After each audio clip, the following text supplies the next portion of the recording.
Is Planet Zoo? So Planet Zoo is the next installment in the Planet franchise. It is a fully detailed and deep management sim, and it will have a lot of new gameplay and new management that we've added to this to make it really a fully new experience. So can you tell us a bit more about the park that we're seeing here? Yes, so this park, we'll get a better view of it later, has been inspired on the Serengeti and the Ngorongoro crater in Tanzania.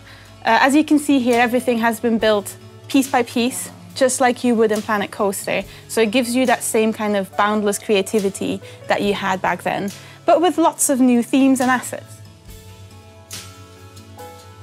And now we're getting quite a nice view here. You can see we're in a crater, and this specific park is a safari experience. Yeah. So it's got a lot more open expanses than you might traditionally expect from a classical zoo. So we've got these beautiful reticulated giraffes here. Yeah. Can you tell us a little bit about the authenticity of each animal? Yes, so for every animal that we create, we try and be as authentic as possible. We go into all the little details. How does it walk? How does it behave? You know, what does it look like? We try and really replicate the fur. We want to make it feel as lifelike as possible. And, you know, we do that for the big ones as well as we do for the little ones. So here you've got a little springbok.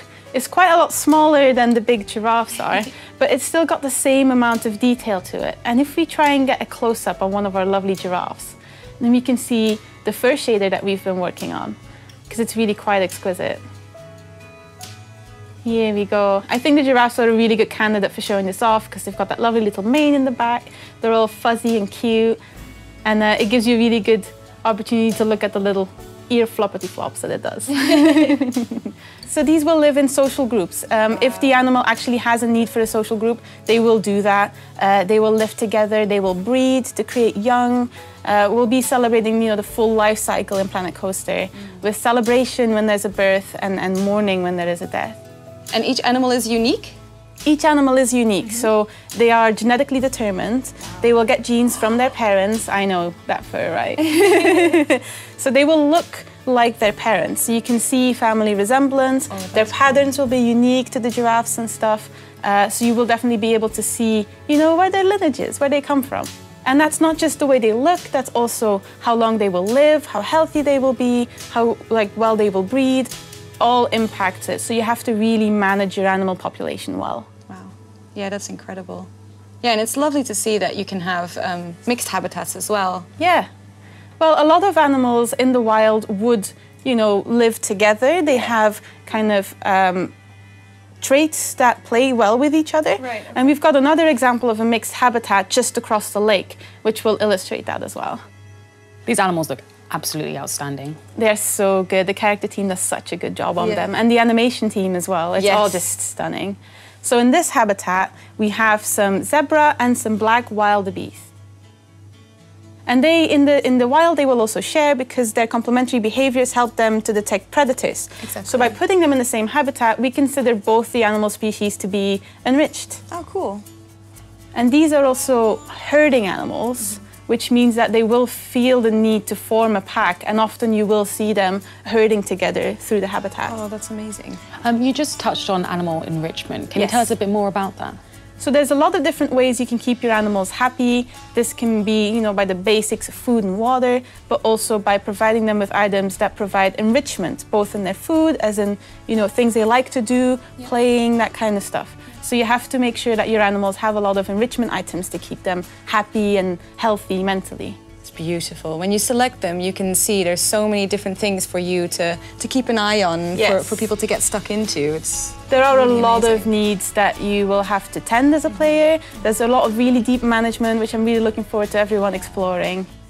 So as you said before, the terrain affects the animals. Yes, and a good way to show this is by looking at our saltwater crocodiles. Yeah, so even though these guys don't have any fur on them, obviously, their scales look absolutely amazing. Look at the detail. It is so gorgeous. So terrain will impact the happiness of your animals. They will want a certain kind of makeup. They will want, you know, a certain amount of soil, a certain amount of rock. They will want grass or trees, or will not want it, depending on what their natural habitat is like. So your mission as a player is to try and make the habitat you're providing for them here as close to their natural habitat as possible.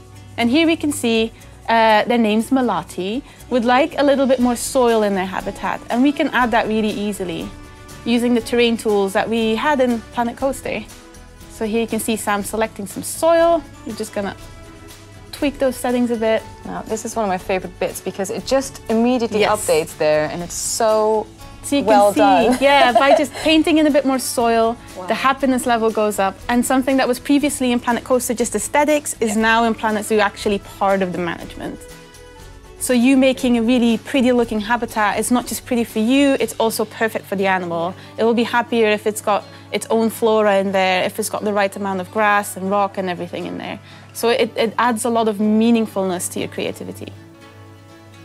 And here we've got an African wild dog looking really cute. And that's one of these enrichment items. As you can see, there's a bit of meat attached to it so that they can have that experience of eating in that way, as opposed to just being fed.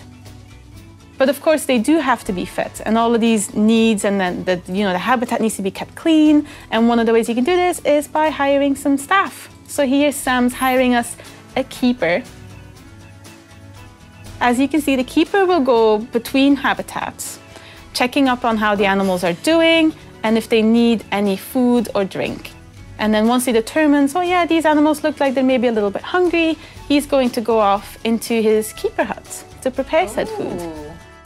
And this is really exciting. So I'm happy to tell you guys that in Planet Zoo, the interiors of buildings are no longer off limits. So you'll be able to see your keeper at work in his own little habitat. So here you can see he's going to start preparing some food. The food can be updated through research and made perfect for your animal's dietary requirements and needs. That will, of course, make it more expensive as well, which will play into the management side of things. There's been a lot of attention to detail, even in this. A lot of the spotlight is on our animals and how authentic they are, but we also want to make sure that we keep that same amount of attention to detail in these things as well. So here we can see he's done preparing the food. So the food that you prepare will also be done per animal, and you can research more into the animal to make the food more appropriate for their specific dietary requirements and needs. This will also make it more expensive, so that plays into the management again. So here he's just going to quickly fill up that tray of these hungry dogs. There we go. Feed. Yeah, and they will come, sometimes they'll see the keeper entering and they'll just be like, oh, it's food time, and they'll all start running towards the food tray, and that's really fun to see. But in terms of zookeepers, how do you optimize their schedules and their time in your zoo? Yes, so you can place down multiple keeper huts, which means that you'll have more bases they can go to. Right. Or you can place more habitat gates, but there's a downside to that. So the guests will not want to see the staff facilities. No, that's interesting. Yeah, it upsets them. And that means you gotta find out a way to keep them separate. So either you put more scenery in front of it, or you use staff paths, which is a new feature that we've added to Planet Zoo. So these paths can only be walked on by the staff. Guests can't walk on it. And that means you can really easily cordon off certain areas of the zoo for staff only. Yes. Yeah, That's brilliant. That's so exciting. So that allows you to maximize your keeper's, output while making sure that it's still, behind closed doors like you would in a regular zoo. Absolutely, absolutely. So we are seeing the Africa theme here? African theme, yes. Will there be different themes in the future? There will be different themes. We'll be talking about them at a later date. I can't wait to show you guys the other ones that we've got in store, because there's some lovely things in there. Lovely. I'm really looking forward to it. And Planet Zoo is quite big on, we're authentic. Yeah. We're not just a management game. We want to be, true to real life zoos as well. Yeah. And something that plays a huge role there is conservation and preserving natural habitats of animals, and sort of educating the guests about that. Yeah. How does that translate into Planet Zoo? So Planet Zoo is based off the modern zoo. So as you said, we want to make sure that we educate our guests about the animals that they've come here to see. So nowadays, when you go to a zoo, you want to learn more about the animals that you're coming here to see. You want to know about their habitat, you want to know how they're doing. And one of the ways you can educate your guests is by using these Zoopedia screens. So these will be relevant to the animals in the habitat next to it. You place them close to a habitat. You can tell them to display information about one of the animals in the habitat. And then this information will get better as you research more into the animal, and thus your guests' education need, which is a new need that they come into the park with, will, you know, get filled up. Of course, rides played such an important aspect in Planet Coaster, but can you tell us about the rides that we're seeing here? Yes, so this is one of our transport rides, which is a 4x4 off-road vehicle. Just like in Planet Coaster, the track is player defined and you have many options available to you for fine-tuning. You'll be able to change how it looks, you'll be able to change the colors, and you'll be able to set a ride price. So these are really handy if you want to get a really nice, good view of the zoo, and it's also an excellent way to rest tired feet for your guests. Yeah, again, like just to call out the animation team here, like the little tiny movements on each animal, they're so authentic and gorgeous. It's really, really well done. Yeah, everyone's put a lot of hard work and soul into these animals. Yeah. These aren't just, you know, some animals that you come here and see. They have a personality, they have things they like to do, things they don't like, and they will respond, you know, appropriately. And that's one of my favorite things when you're testing this game. Sometimes we'll come in here and they'll all be asleep. Sometimes we'll come in here and they're all doing crazy stuff, and you can't anticipate that, just like you would in an actual zoo, and that's one of my favorite things about the game. So these are chimpanzees. They have very extensive social needs, very extensive enrichment needs that you will have to meet as a player, a very challenging animal, and they will also climb. So as a reminder, everything here is built piece by piece. It's just amazing to see all of this that you can build yourself. They can climb on anything that can be deemed climbable. Wow, okay. So if you want to go wild and build your own climbing frame, you totally can, and these chimps will love it. Yeah. And you can use anything from trees, rocks, anything that's a climbable surface. Yes, your animals will interact with everything that the player, you know, builds and makes. They'll be swimming and walking and climbing player-made environments. Amazing. Yeah, which is one of, you know, with those roofs as well. Yes, yes, good point, Bo. It's so much fun, and it means that, you know, again, your creativity is going to be really meaningful, because your climbing frame's not just going to look good, it's actually going to function. And that's, you know, one of my favorite things about this game. I think it has a touch of magic to it. To seeing the chimps just scampering everywhere is so satisfying. But not just that, it's also an amazing achievement of the team to be able to pull this off. Like, that seems something really special. We've had coders working on this pretty much non-stop for over a year now. They've put in so much hard work to get all of this up and running. And I think there's, you know, no one else is doing anything like this right now, so it's really special to us.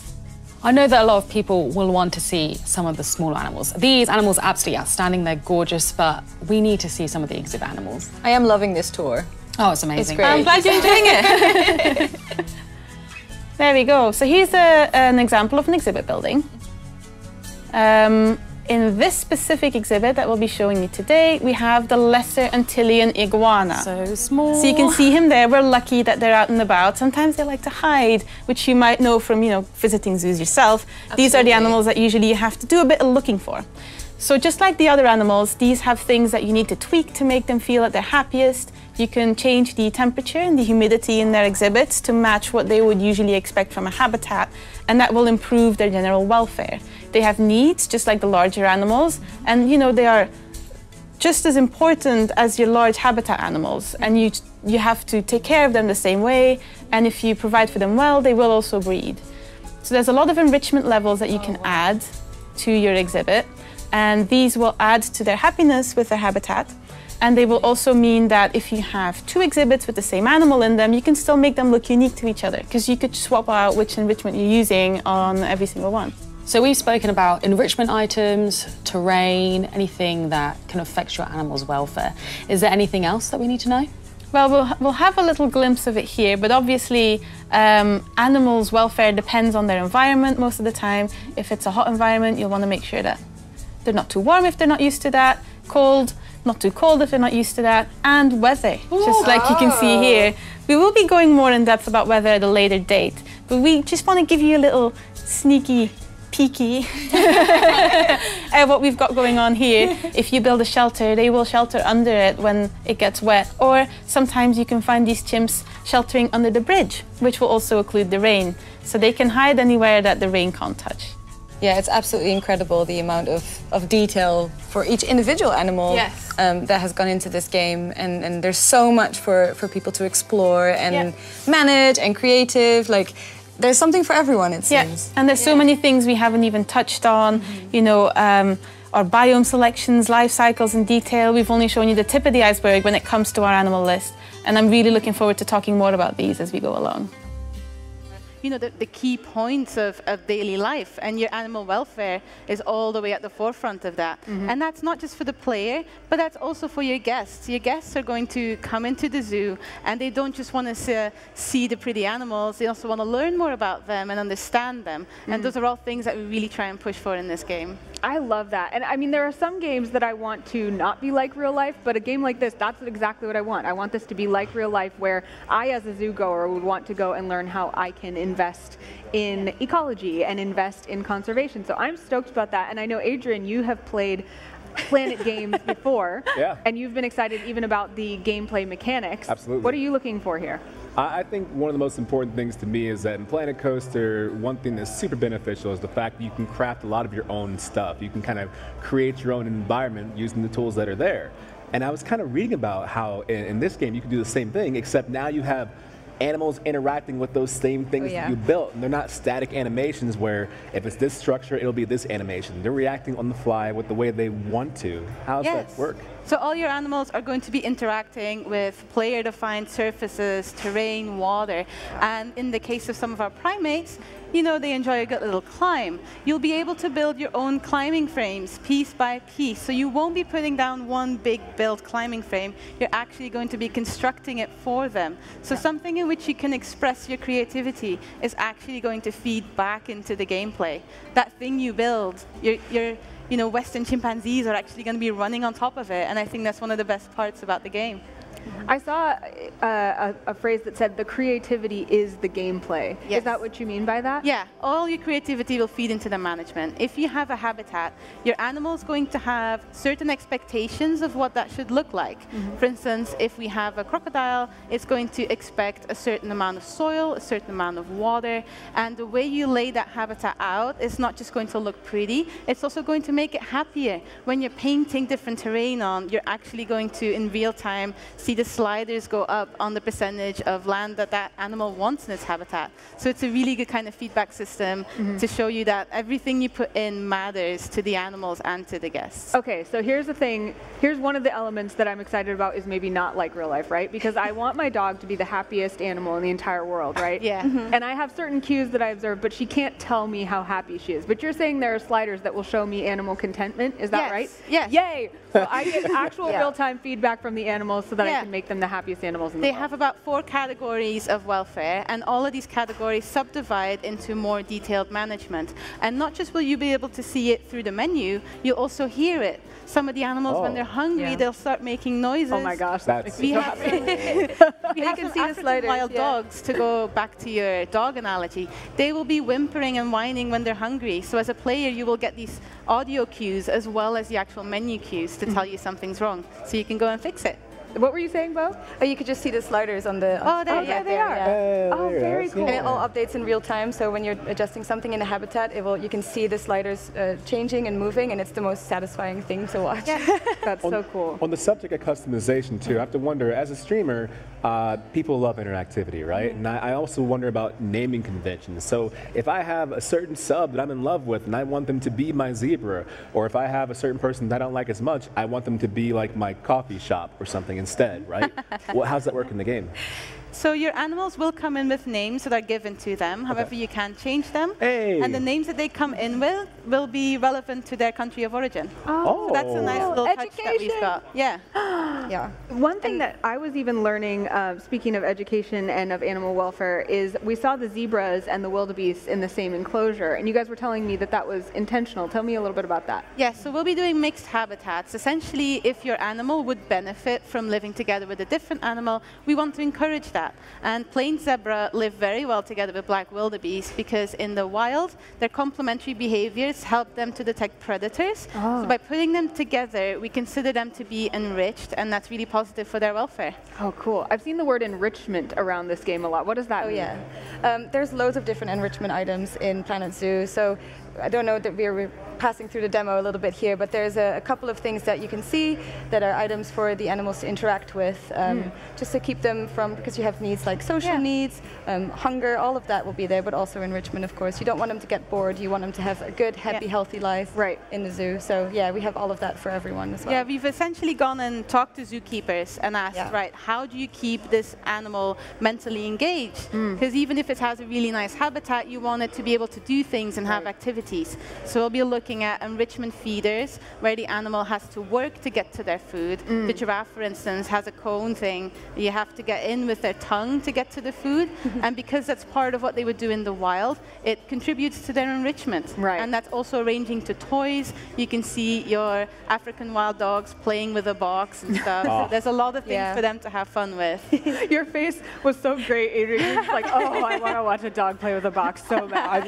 I like animals so much, and I like the idea that this game caters to the idea of what it's like to go into a zoo, because a lot of times you go to a zoo and you go to like the cheetah exhibit and not doing anything, and people go, make the cheetah do something, and the game does the same thing. From what I've heard is that sometimes the cheetah is going to lay down because that's what they do. It's funny that you mentioned the cheetah, because we've been running the demo behind closed doors, and the cheetah is literally the least cooperative animal in the entire zoo. We've had only one demo where we went into the habitat, and it was using a scratching post. Every other time, they've just been lying down like, nah, they're lounging. make me do it. Can you capture that? Like, there's like a screenshot thing you can do, or a video capture that you can do? Yeah, you can take screenshots in game and stuff, so yeah. You can look at your cheetahs being disobedient to you the entire time. It's really good fun. It's like I have my cat at home. Yeah.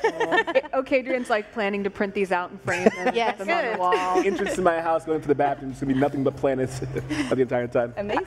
I mean, we've had tons of questions, so obviously we've kind of been ignoring what's going on in the demo, but are there any things in the demo that you really wanted to point out that we missed? Well, you've timed it really well. I think I mentioned climbing frames earlier, but here you can see a first look at some of our primates. So these are the Western chimpanzees, and they're a highly intelligent social animal, so they have a lot of enrichment needs that you're going to have to take care of, and one of those is climbing. So the climbing frame that you saw there, that one is built piece by piece. That's one beam that we're using, one platform that we're using, all put together and kind of arranged so that your chimps can have a lovely time on it. Yeah. Every time I look at them, my heart just says I love them and I want to protect them. I know. I am so excited to get into this. So when we get our hands on the game, you said that, what was the date? 5th of November. 5th of November. Okay, great. And what kind of features are we going to specifically look for at launch? What are the cool things that we're going to be able to start playing with right away? So habitat construction is going to be really fun to play with. You will also be able to build buildings just like you did in Planet Coaster. Ultimately, you're in complete creative control. I think one of the fun parts is also going to be researching your animals, finding out more about them, fine-tuning all their habitats and all their food down to, you know, the perfect.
Build a mountain from a little hill. Gonna build a mountain, I hope I will. Gonna build a mountain, gonna build it high. I don't know how I'm gonna do it, I only know I'm gonna try.